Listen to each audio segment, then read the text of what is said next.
Well, hello, America. I'm outside tonight. I want to show you. This is the News Corp building. This is where Fox is. That's 6th Avenue. Behind us is Times Square at the end of the block. And this little corner, as you see, it's not even really attached to the building. It's kind of hanging out of itself. When we first started, we were up on the, what was it, the 12th floor? 12th floor. And then we wanted a space that we could change a little bit. And so they put us in this studio here. And for a while, we had these windows open. For a myriad of reasons, we closed them. And they haven't been opened, I think, since we have been in this studio. By the end of the hour, they'll be opened up again as we are starting to take the set apart. And this is the last episode of the Glenn Beck program. And we've really done some amazing things together. You, wherever you are, and all of us here. And it has been an amazing journey. Before we go forward, we want to spend just a couple of minutes going back and showing you where we've been in the last 2.5 years. Thank you. The new Glenn Beck program on Fox News begins January 19th. Glenn Beck starts Monday, 5 Eastern. 3, 2, 1, Beck. This is only the 3rd time that I've actually done live TV, so buckle up because it could get very, very bumpy. This is a very, oh, here I am. Hello, America. Out of control government that would regulate everything in their life and tell them exactly our bricks just fell down. La la la la la la la la la la.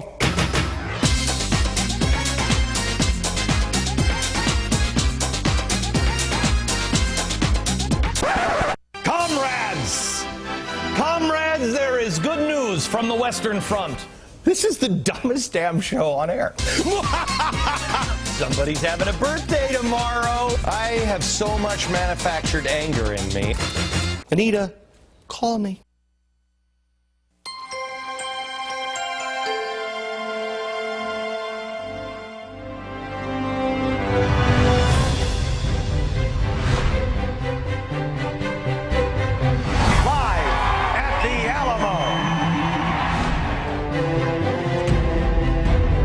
Faith, hope, and charity.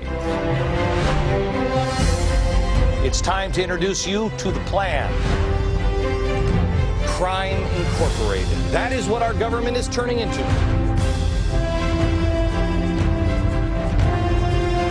This is a 4-step program that I've asked you to do.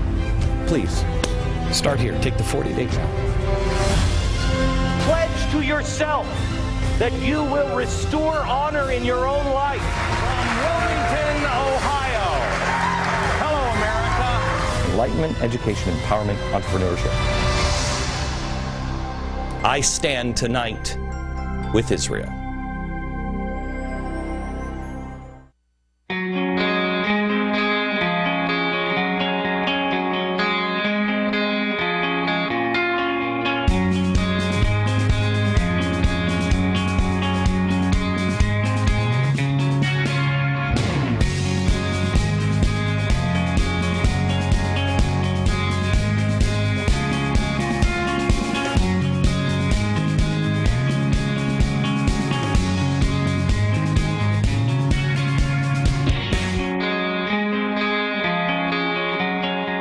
America is not a circus. America is an idea. It's an idea that man can rule himself. The truth is, they don't surround us.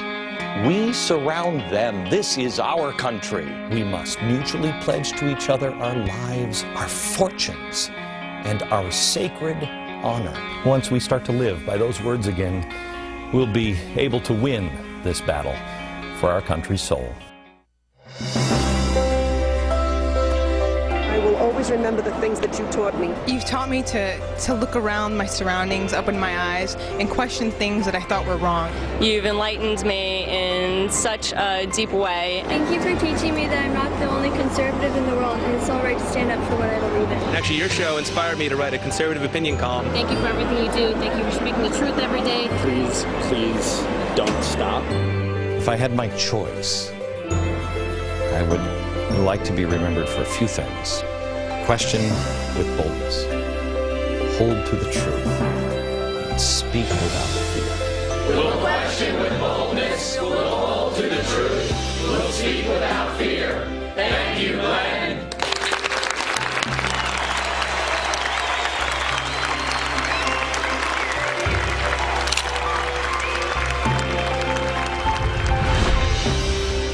It was on this spot right here that we started the 9/12 project.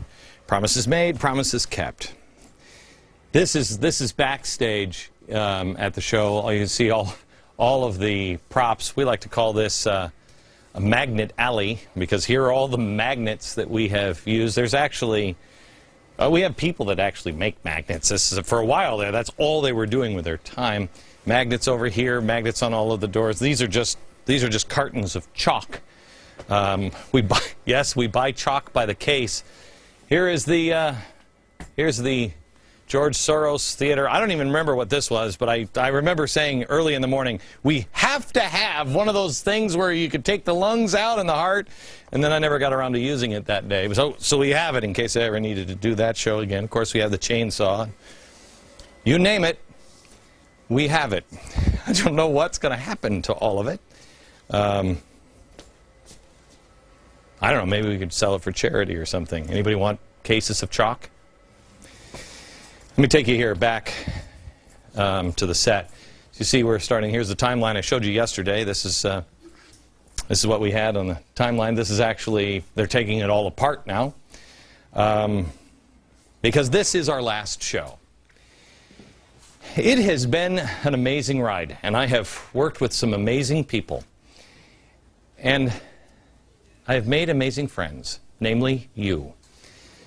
I want to show you a few things that I was thinking the other day about who we were just 2.5 years ago, me and you as individuals, the things that we believed then, and what is it that we believe now. I think if you would just think of the way the country was 2 years ago, you would realize, as much as I do, we have changed a lot. There are things that we didn't even know 2 years ago, 2.5 years ago, things we didn't think were important, and things we didn't believe that we do now. Things we've learned. This is just me. I don't know about you, but ask yourself this. 2.5 years ago, when this program first came on the air, did you even know what progressives really were? I mean, besides car insurance, what was that? Dietrich Bonhoeffer. I didn't know him until about a year or so ago. Ben Franklin, Andrew Jackson. That means cry, I think. Alexander Hamilton, the black founders. When we brought Faith, Hope, and Charity, and we did Founding Fridays, and we did the stories of the founders, and we did the African American founders, did you even know any of this? I didn't. I didn't. And I've learned right along with you. And here's the best part about this. I really feel, and I always have, I like live television.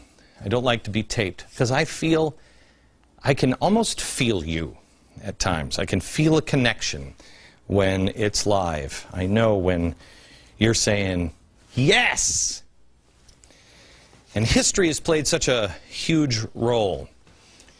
You and I have done a lot together, and we've learned a lot together, and you've taught me a lot. I want to show you two pieces of something that just came in to me today from a viewer. This is a report of the Committee on Fascism. This is an original copy of when Congress was trying to figure out, okay, this Mussolini thing, Hitler, what are they doing exactly? What is it? I have viewers and listeners sending me things from all over the country because they know we can use it to teach people things, and also they know that we'll preserve it, telling history. We have taught things and learned things together that we never knew. Things that have been erased, things that other people in the guilds, they didn't think were important. This is actually from 1939. here in America. Hitler's Mein Kampf and the Present War. This was something that was written to warn of the impending cataclysm of the world. People wouldn't pay attention. And so somebody put this together. Now, part of this is, the different parts of what's going on in Germany. But this I love, because there was a rumor going around that Hitler was a Christian, and so that's going to be great.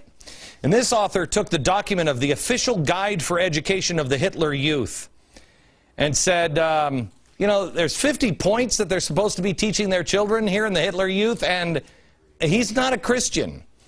And here are some of them. Have you ever heard this before? 1. Hitler Youth being taught Christianity is a religion for slaves and fools. Christianity and communism are identical. Christianity does not differentiate between white people and Negroes. The New Testament is a Jewish lie written by 4 evangelicals. There is no Christian culture. Christianity has spoiled the German people because it taught them ideas such as adultery and theft, which they had never known before. Christianity is only a substitute cover for Judaism and invented by Jews in Rome. Jesus was a Jew. How did Christ die? Whining on the cross. How did Planeta die? This is the guy who murdered the chancellor. How did he die? Saying Heil Hitler. That's what was being taught. And this was a warning in 1939 to the American people. Thank you for sending it. Think how many people you've just taught. We've learned a lot together, an awful lot. We learned about the Fabian window and Fabian socialism. Did you even really know about that? We learned about Margaret Sanger. I mean, I know what I learned in school, but that ain't what the truth is. Founder of Planned Parenthood wanted to kill African Americans through abortions. She's celebrated today. The road to serfdom. Social justice, a phrase that is so dangerous because it can be used for good. But when you know the history behind social justice, you better investigate, especially because it's being used in churches. They've also hijacked the word even further to include environmental justice, reproductive justice, and economic justice.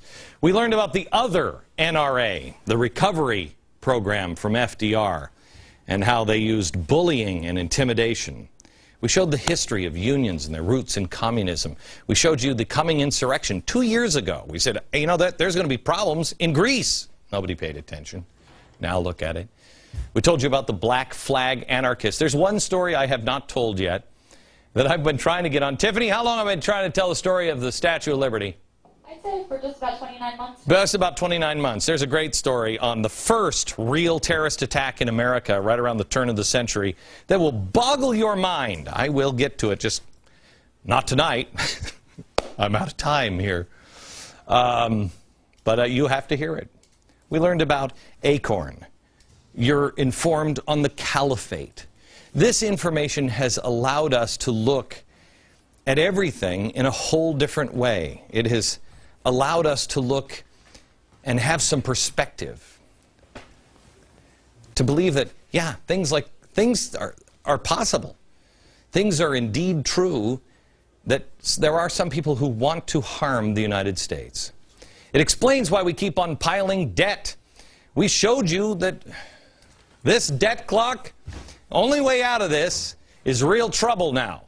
And maybe it's hyperinflation, maybe. We showed you that that can happen. We asked you to prepare. We showed you the Great Depression of 1920. How many people even know that? And how it was turned around, and it can be done again if we learn from history. We showed you the Hindenburg omen, the Kondratyov wave, the Overton window.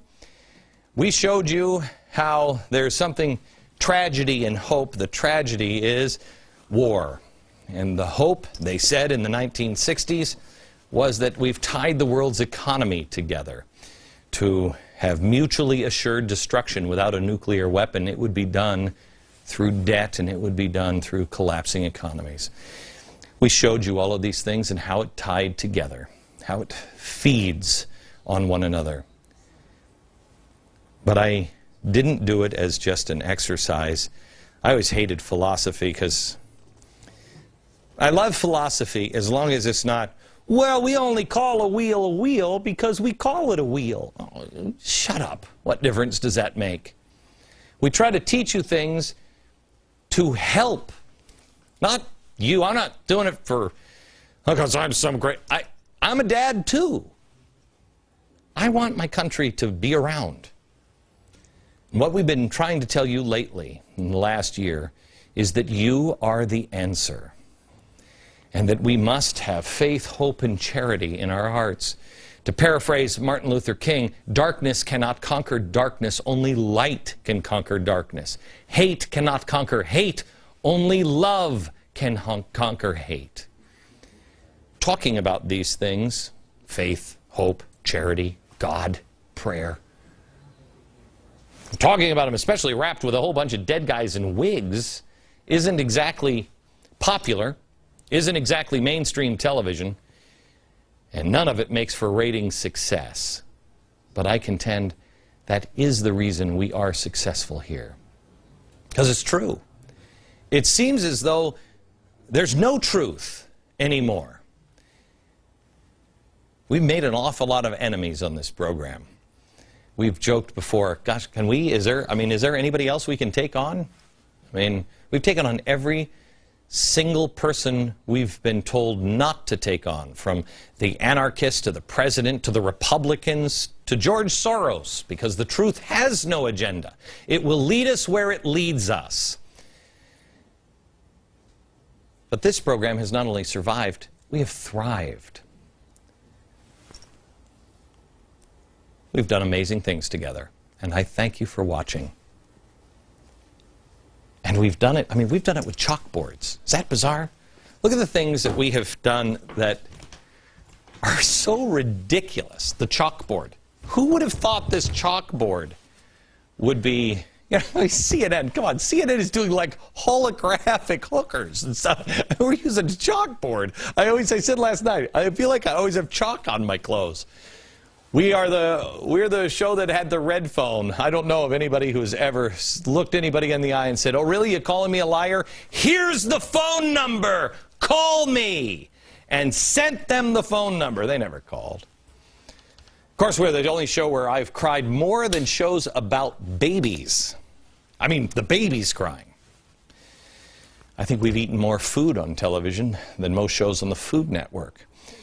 And we've also proved, more than anything else, that conservatives can read, and they like to read.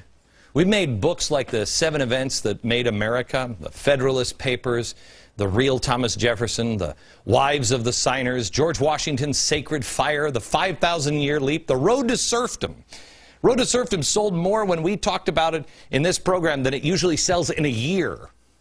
It was printed in what, 1946?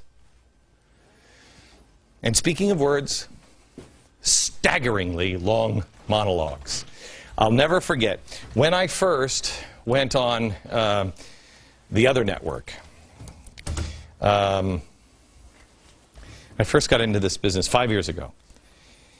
They told me, you can't talk for more than 45 seconds. You can't. You've got to change the screen. You've got to do something. You can't do that. I think we got up to 6 or 7 minutes over at that other network because they were just spooked. They were just like, no, they're dumb. One of the competitors on this show, if you want to call him that, is Jon Stewart, I guess. I just want to give you some idea. When we first came here, on our very first show, I did a monologue that was 7.5 minutes long. I remember the first 18-minute monologue we did, and everybody freaked out. We now do typical 21-minute monologues to open the show. Our first monologue was 1,000 words. Today, they're 2,500 words. That's the first 21 minutes of this show. Give you some perspective. Jon Stewart does 6 minutes. Total time on air with guests is 22 minutes a night. Our average on without guests, all monologue, all spoken word, 42 minutes. Jon Stewart, let me show you this. Here's Jon Stewart. This is him at the, I don't know, Grammys or Emmys or whatever they give for television.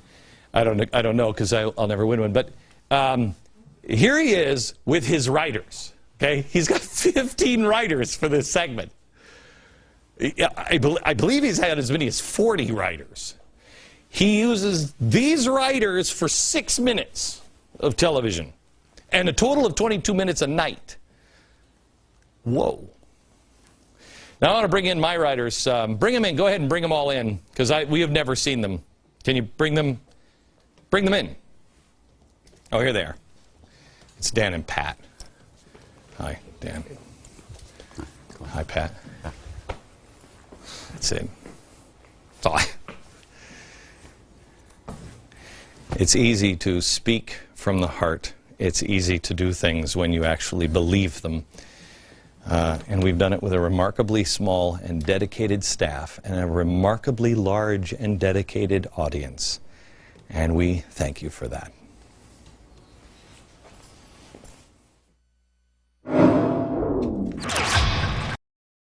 My whole world has changed because of the time we spend together every day at 5 o'clock. This is the last program. And I just want to show you little things that, because we've met, things change. Holding money. If I wouldn't have said this 2.5 years ago. I look at this one.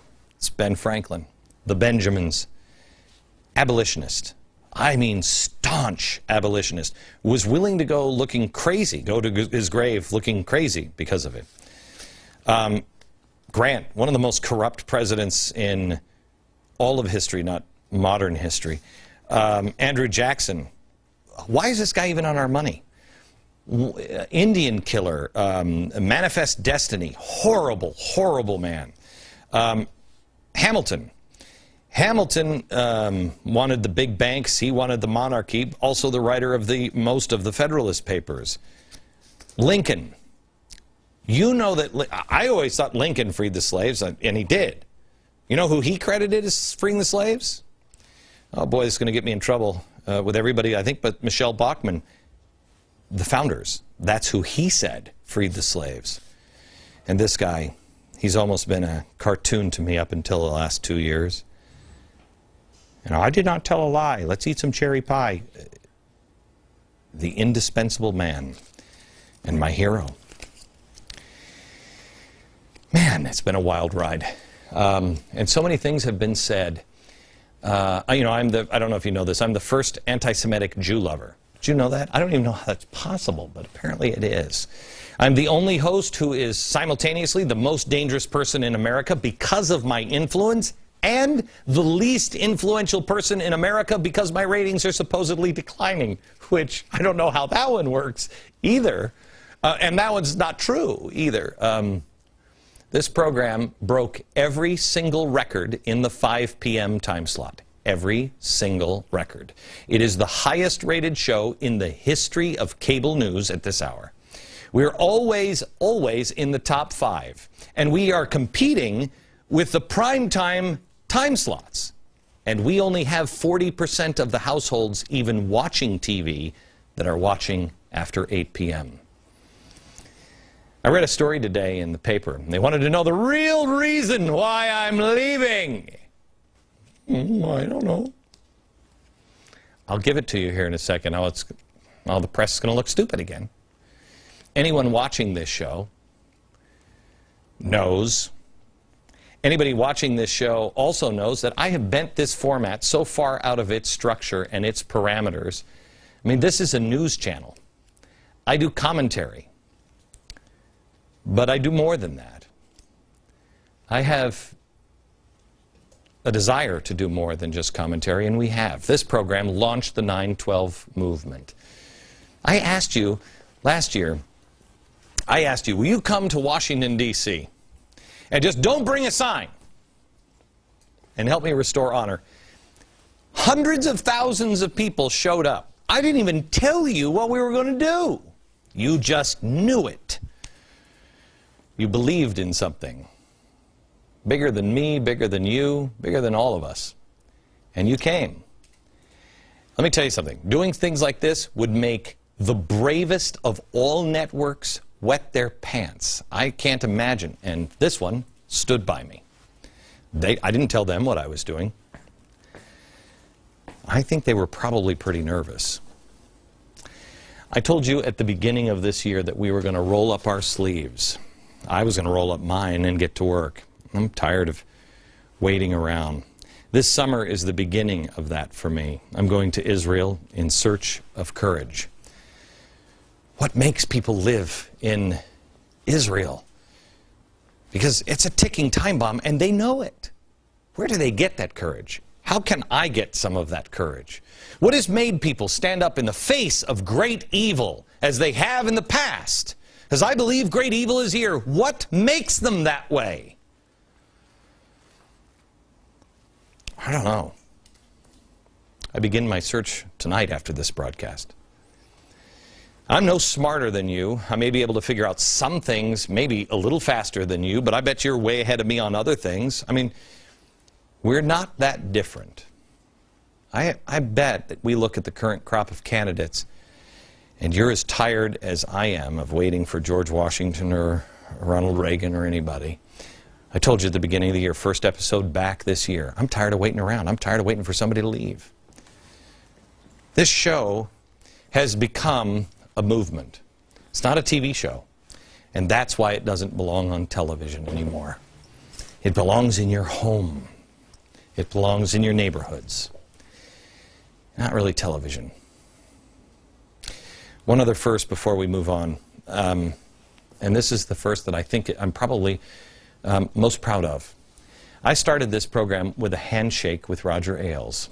I ended it with a handshake about an hour ago. Well, and cake, too. I mean, you think I'm going anywhere without cake? There are people that say that I was fired on this program. Let's give them the benefit of the doubt. Here's your first. Look carefully at your screen. This is a national broadcast. I'm a wild, crazy man. Look at the screen. Do you notice that it says live at the corner?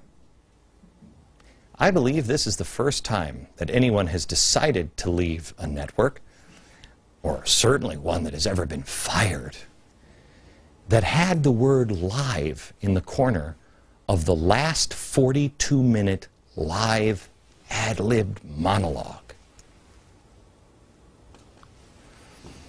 I hope I have earned some level of your trust. And at the same time, I want to thank Roger Ailes, Rupert Murdoch, and everybody at this network for their trust.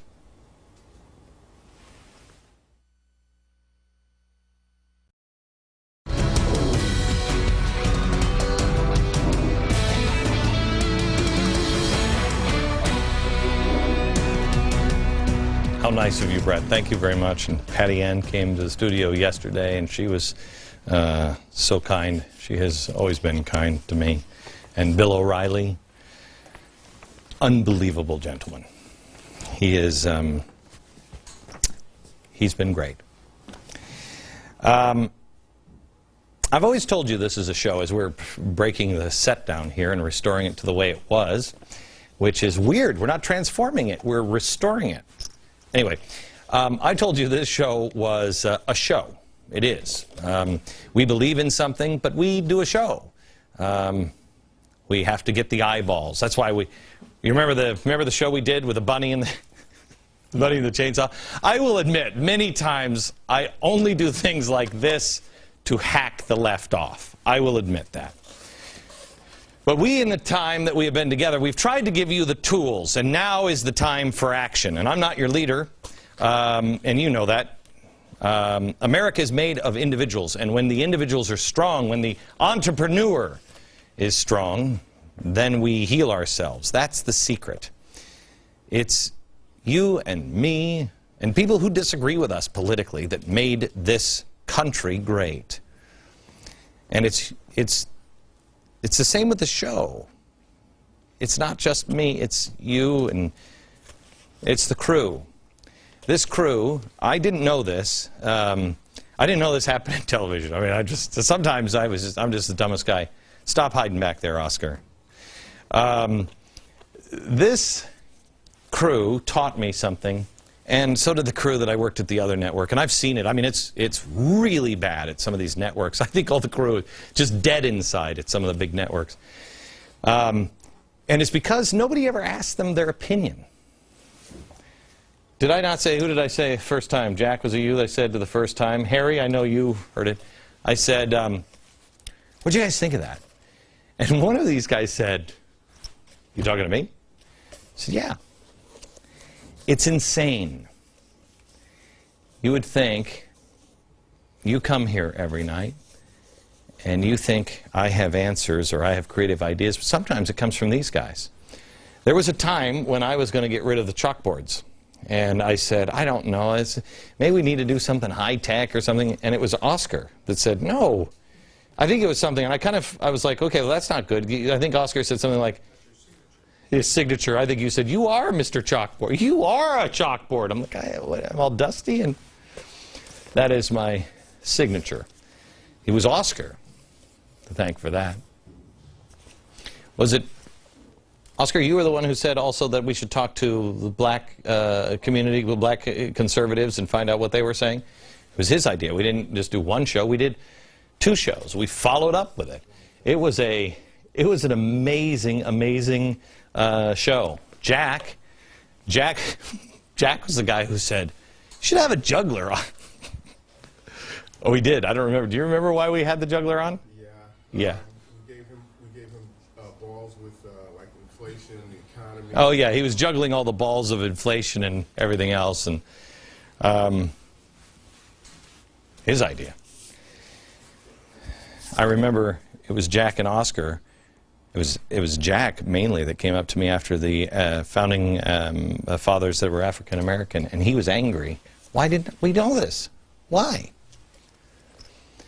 There was one time that I was talking to a guest, David Horowitz, about racial profiling by law enforcement.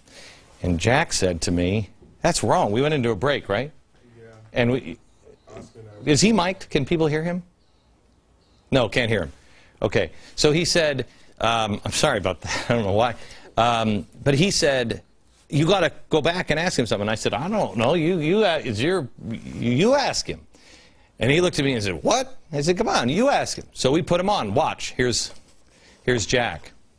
When we went into the break, Jack and Oscar, and Jack is a sound guy, Oscar runs camera 3 here, they both said to me, he doesn't know what the hell he's even talking about. And yeah. Well, first of all, Jack, you tell me. Why does he have it wrong? You have it wrong for a simple reason. I borrowed my friend's truck. I was pulled over because of a brake light. I said, fine, just give me the ticket and I'll take care of it. Harry, who is behind camera 2, you can barely see Harry here. Harry has been here. This guy he knows more about the Middle East than I do. He's traveled all over the world. He asked me once during a break why deflation was a bad thing. As I started to explain it, I realized that would make a good segment. We changed the next segment of the show. We'd also bring in all kinds of great examples of propaganda and books that we've used on this program. Did they make a difference? I think so. I think so. And that is the key, that it is not one person dictating down. When you work as a team, when you hire good people, we all have the ability to make the difference. We may not all stand in this light, but if it wasn't for the people behind me, never in the light, well, then we wouldn't really have a good show. When we went on the air with this show, it was, is it over here? Here. This is, I said, here. This is only the 3rd time that I've ever done live television before. It was the day before President Obama's inauguration. This show is linked to this iconic event. We end up now, 29 months later, with the firm reliance on the individual, not the pomp and circumstance, none of that. Somebody said to me a while back, the best negotiating advice I have ever gotten: never negotiate. Make promises. Never threaten. Make promises. Know what you believe and then just state it.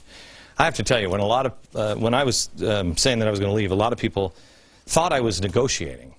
I think even my agent thought I was negotiating at first. He was like, well, that's going to be a good negotiation. I was like, no, that's it. They're done. You state, you make promises to people. My promise to you, it was my promise to you, that I would stay until the changing of the seasons. Any members of the press that want to know what really happened, I invite you now to go back to the transcripts of this program. No one in my audience is surprised that I'm leaving. Go to glennbeck.com and find out what's ahead for me. But quick stop, I left breadcrumbs everywhere. I knew what the media would say, and I want to make sure no one questioned it. Do we have the videotape from South Dakota? Nope. Someplace we have it in a vault. I said about a year ago, maybe a little longer than a year ago, I was in South Dakota, and I tried to say it because I knew nobody from the mainstream press would be there. And I remember I walked off stage, and Joe said to me, "Glenn, do you know what you just said?" And I said, "Yes, I do. Yes, I do." What I said on stage was, I don't know what the next few months brings to me. I will tell you this, that I don't think it's going to be television.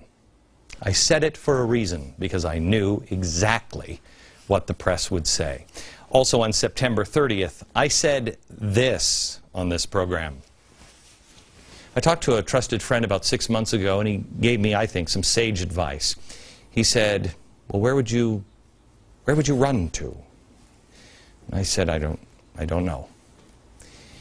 He said, "To everything there is a season. Continue for a season, because you don't ever run from something, you run to something." But I sense, metaphorically, that the leaves are changing, the seasons are changing. I don't know if we're headed into winter, or I hope into spring. That conversation came with a trusted advisor because I said, I'm not supposed to be here anymore. I'm not supposed to be doing this. There's something else I'm supposed to be doing. And he said, well, you can't define it yet. And I said, no, I'm this close. He said, wait a season. You will know.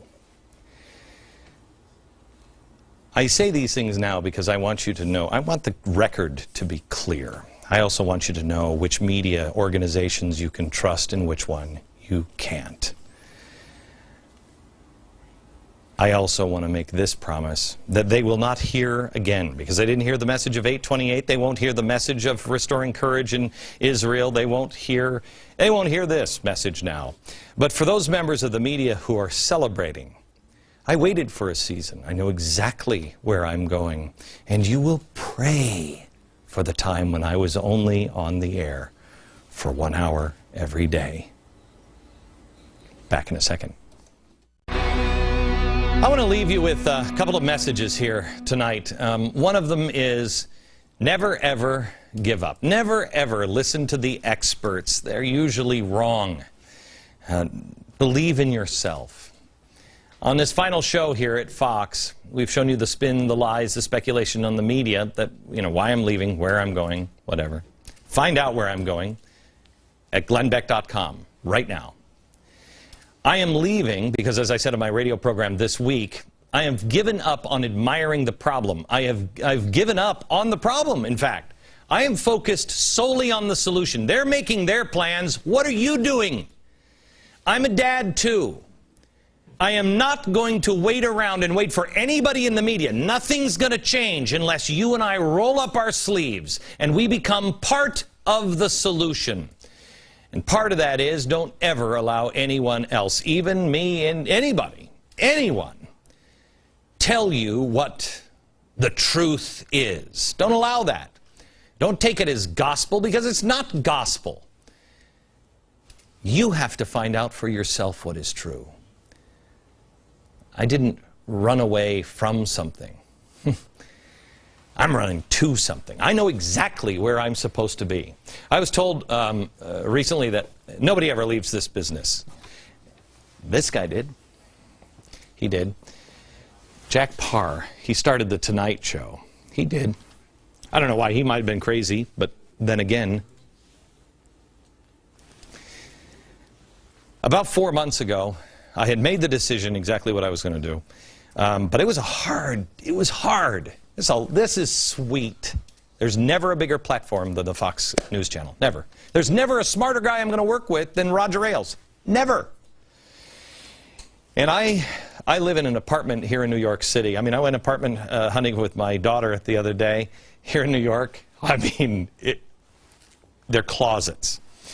And usually rat-infested closets. I live in a nice apartment here in New York. And it was so surreal because I went home that night after I had seen Spider-Man like the 400th time. And Bono happened to be there. And I was sitting there with my wife at Spider-Man. And understand, I am no different than you. I have never in my life been the cool kid, ever. Ever. I mean, it was cool to be the cool kid for about 2 minutes. And get a text on my phone, and I just laugh. And I show it to my wife, and we're in the middle of watching the show, and she laughs. And what it said was, Bono's backstage, would you like to meet him? I just looked at her, and I went, this is ridiculous. This is ridiculous. So we went backstage, and afterwards, we went home, and we were standing in our apartment, and I had just a second where I'm like, well, now, wait a minute, how do you leave all of this? At this point, I was overlooking the skyline of New York. Now, again, I'm a guy who, you know, I grew up in a small town in Washington. I'm the son of a baker. In my high school yearbook, I wrote in New York City. I think I even wrote Rockefeller Plaza in my yearbook because it was my goal. Now, here I am in New York. Bono, we're hanging out, B-Money, and me. Yeah, right. And I said to my wife, how could we leave all of this? How could we do it? Here I am at the pinnacle. There's nowhere else to go from here. How could this be divinely inspired that we leave? We have access. We're throwing this huge platform away. Well, then I got the message of my life. I'll share that with you next. I just said to the staff, this is when it gets hard not to steal a memento from this set. We have so many great things. Honor. That stinks on ice. So I was telling you a story. Here we are, pinnacle of your career, and I'm looking over the skyline. Bono is not on the phone, but I'm pretending that he is. And I'm overwhelmed with a feeling. I'm standing in my living room all by myself. My wife has gone to bed and like, okay, freak boy. And I'm standing there and I'm looking at this city and I am overwhelmed with the feeling. If you don't leave now, you will not leave with your soul. As a guy who has traded my soul before, I will not trade it again. Never want anything too much. Never. It will destroy you. It all comes down to this. I learned the hard way who I was. We as a country now have a chance to learn who we are, what we're capable of, what we really truly believe before we're forced to learn it the hard way. Now is the time to be part of the solution. Now is the time to stand up. Now is the time to explore before it gets bad. Now is the time to prepare so you can be help for others. That's where I'm headed. Being part of the solution, and I want you to join me. Tonight, I am going to announce another big piece of what I am doing. It is called Mercury One. I am determined, to my last breath, to fix this country, one person, one family, one child, one entrepreneur, one town at a time. We will preserve man's freedom, one state, one country, one planet at a time. Look for that announcement in the next hour. Go now to glennbeck.com. My final thought, next.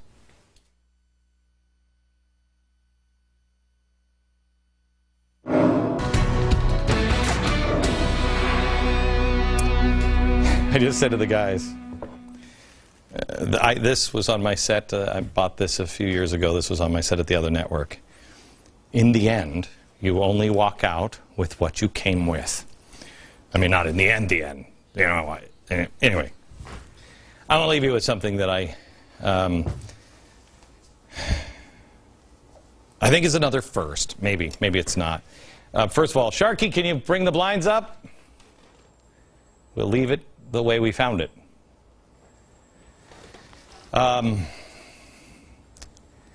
It is not the person that is leading the parade.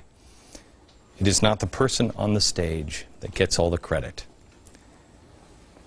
It is all the people behind them. It's all the people that have made this possible from the very beginning.